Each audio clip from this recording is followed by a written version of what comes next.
Social media पर ये दो तस्वीरें वायरल है। योगी आदित्यनाथ की तस्वीरें हैं जो कुंभ में सफाई कर रहे हैं। कुंभ का आयोजन खत्म हो गया है। सरकार कह रही है कि लगभग 65 करोड़ ने स्नान किया है। खैर जो भी हो आंकड़ा, सवाल बात सफाई कर्मचारियों की। योगी आदित्यनाथ जो सफाई कर रहे हैं उस तस्वीरों को देखिए। ये वो तस्वीर है जिसमें उनके हाथ में ग्लव्स हैं, मास्क लगाया हुआ है, और बाकी कर्मचारी जो कुंभ में काम कर रहे थे उनकी तस्वीरें देखिए। दैनिक भास्कर ने तो एक खबर भी लगाई थी कि किस तरह से 2 महीने से सफाई कर्मचारियों को पैसे नहीं दिए गए हैं। नमस्कार, मैं शंभू कुमार सिंह और आप देख रहे हैं नेशनल दस्तक। मैं चाहता हूं कि कुछ खबरें वैसी हो जो आपको तस्वीरों के जरिए समझाई जाए। सोचिए, कुंभ लगा, सबने क्रेडिट लिया, बड़े बड़े 5 स्टार पंडाल बने, 700 करोड़ का बजट था। जो साधु संत हैं उनके लिए एसी 5 स्टार होटल्स जैसे सुविधाएं मिली। तमाम जो अभिनेत्री, नेता, वीआईपी आए, उन्होंने वहाँ किस तरह से स्नान किया, किस तरह से उनकी व्यवस्था थी। लेकिन इन सब के बीच जो गंदगी फैला, जिसको आज योगी आदित्यनाथ जो मुख्यमंत्री हैं वो जो दिखा रहे हैं, किन लोगों ने साफ किया? और सवाल है कि इस देश में सफाई कर्मचारियों की हैसियत क्या है। दुनिया का शायद ही कोई ऐसा देश होगा जहां सफाई कर्मचारी नहीं हैं, लेकिन दुनिया का इकलौता भारत देश है जहां आज भी सफाई कर्मचारी की एक जाति है। दुनिया का इकलौता देश है भारत जहां आज भी सफाई कर्मचारी हाथों से शौचालय साफ करते हैं। पहले मल मूत्र को कंधे पर धोया जाता था, सर पर धोया जाता था। कानूनी रूप से रोक है, लेकिन आज भी गटर में उतरकर सफाई कर्मचारियों की मौत होती है, क्योंकि सफाई कर्मचारियों की एक जाति है।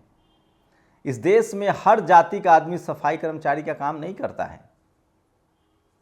इस देश में कई बार सफाई कर्मचारियों की वैकेंसी निकलती है। जब सरकारी नौकरी होती है तो सब फॉर्म भरते हैं, उसके बाद फिर से कम पैसे पर एक जाति विशेष के लोगों को सफाई कर्मचारी बना दिया जाता है। लेकिन उससे भी बड़ी विडंबना देखिए, इस देश में वर्ण कुव्यवस्था थी, जाति कुव्यवस्था थी।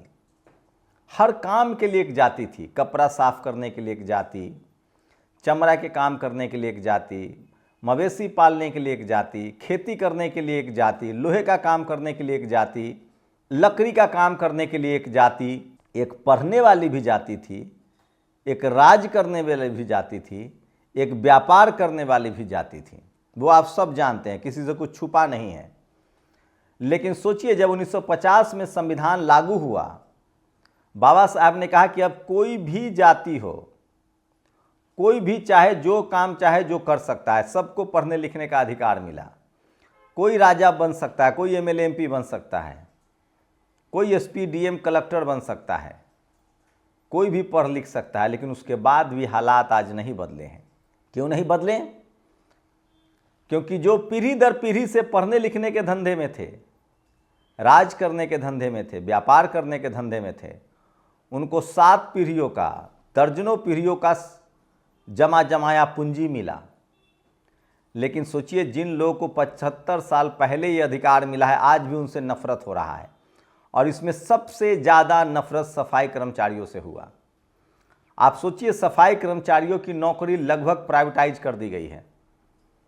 अब बताइए, सफाई कर्मचारी 10,000, 12,000, 15,000 रुपया कमाएंगे, जिसमें उनको कोई स्कोप नहीं है। ऐसा नहीं कि कल सफाई कर्मचारी टेस्ला में चले जाएंगे, टेस्ला के शोरूम में सफाई करेंगे तो उनको सैलरी 10 लाख मिल जाएगी, 5 लाख मिल जाएगी, 1.5 लाख मिल जाएगी। कल किसी प्राइवेट कंपनी में सफाई करेंगे, कल किसी हॉस्पिटल में, स्कूल में। सफाई कर्मचारी की सैलरी भारत में उतनी ही रहेगी, जबकि दुनिया भर के देशों में सफाई कर्मचारी घंटे के हिसाब से पैसा लेते हैं। बड़ी बड़ी गाड़ियों में आते हैं और वहाँ वो नए इक्विपमेंट्स, वैज्ञानिक तकनीक से लैस होते हैं। भारत में रोज़ सफाई कर्मचारियों की मौत होती है। लेकिन सोचिए, मार्केटिंग, प्रधानमंत्री सफाई कर्मचारियों का अयोध्या में पैर धोते हैं। योगी आदित्यनाथ कह रहे हैं कि उनको दुनिया का सबसे यूनिक अवार्ड मिल जाता है। वो भी दिखा रहे हैं कि हम भी कचरा चुन रहे हैं। लेकिन सोचिए इस देश में जब सफाई कर्मचारियों की सैलरी बढ़ी, जब उनकी नौकरियां पक्की हुई, 40,000 50,000 उनकी सैलरी हो गई, वो अपने बच्चों को पढ़ाने लगे, उनके बच्चे डॉक्टर इंजीनियर कलेक्टर बनने लगे, तो जातिवादी मनुवादी सोच के लोगों ने उस नौकरी को प्राइवेटाइज कर दिया। यही फॉर्मूला हर नौकरी पर होता है। जब इस देश में SC ST OBC के लोग पढ़ने लिखने लगे तो नौकरियों का प्राइवेटाइजेशन हो गया।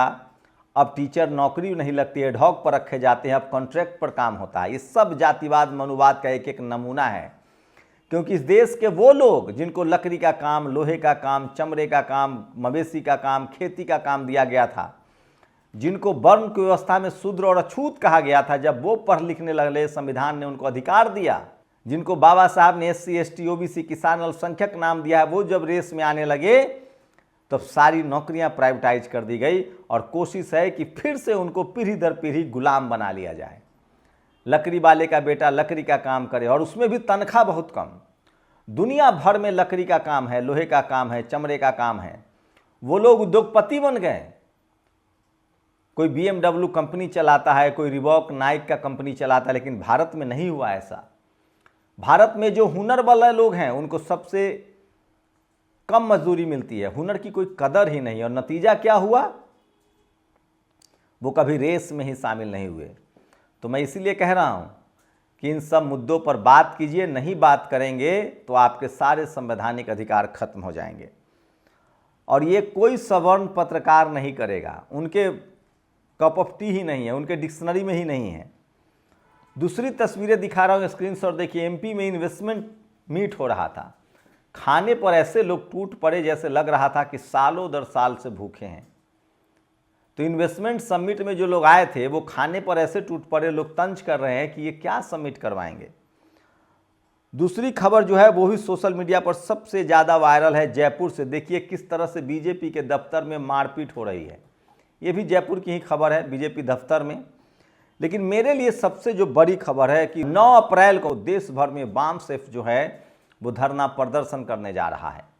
जेल भरो आंदोलन होगा, जाति जनगणना की मांग कर रहे हैं और EVM के खिलाफ देशव्यापी आंदोलन है जो बावन मिश्राम का गुट है।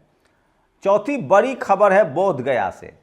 बोधगया में जो बुद्धिस्टों का आंदोलन चल रहा है वो बड़ा होता जा रहा है। अब अंबेडकर नगर, झांसी, अब इटावा, नागपुर और दुनिया भर में अब इस आंदोलन को लोग सोशल मीडिया पर शेयर कर रहे हैं और कह रहे हैं कि कम से कम गया बौद्ध विहार को बुद्धिस्टों के हवाले कर दिया जाए।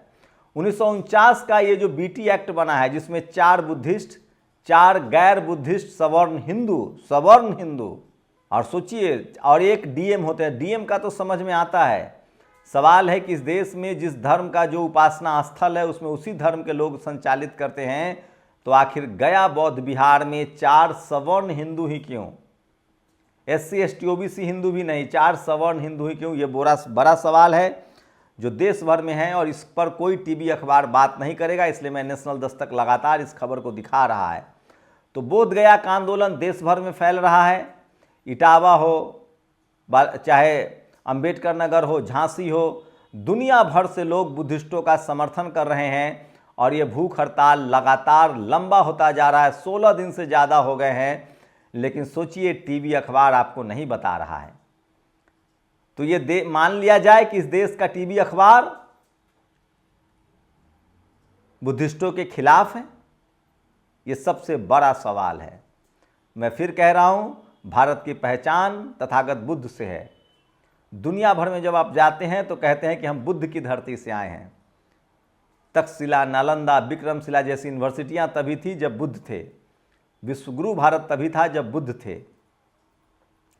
मैं इसीलिए कह रहा हूं कि धीरे धीरे ही सही, जब ज्ञान विज्ञान और तर्क का केंद्र बनेगा भारत, तो फिर से भारत मजबूत बनेगा और तब सफाई कर्मचारियों का भी सम्मान होगा। तो सोचिए इस देश में 90% आबादी उन लोगों की है जिनके हिस्से में लोहे का काम, लकड़ी का काम, सफाई का काम, खेती का काम, मवेशी का काम था। लेकिन अब बाबा साहब का संविधान है और धीरे धीरे वो अब सत्ता में भी पहुंच रहे हैं और जो पढ़ाई का काम था, बिजनेस का काम था और सत्ता का काम था वो भी कर रहे हैं। बस इसके लिए ज़रूरत है कि आप इस तरह की खबरों को लोगों तक पहुंचाइए, शेयर कीजिए। ये भी आपकी नैतिक जिम्मेदारी है। जो समाज बोलेगा नहीं वो समाज लाचार और बेबस रहेगा। शुक्रिया। नेशनल दस्तक की आपसे गुजारिश है कि अगर इसको बचाना चाहते हैं तो नेशनल दस्तक को सब्सक्राइब करने के लिए रेड कलर के सब्सक्राइब बटन को दबाएं, फिर बेल आइकन की घंटी दबाएं। नेशनल दस्तक को बचाने के लिए बहुत ज़रूरी है कि हर खबर को शेयर करें, लाइक करें, कमेंट जरूर करें।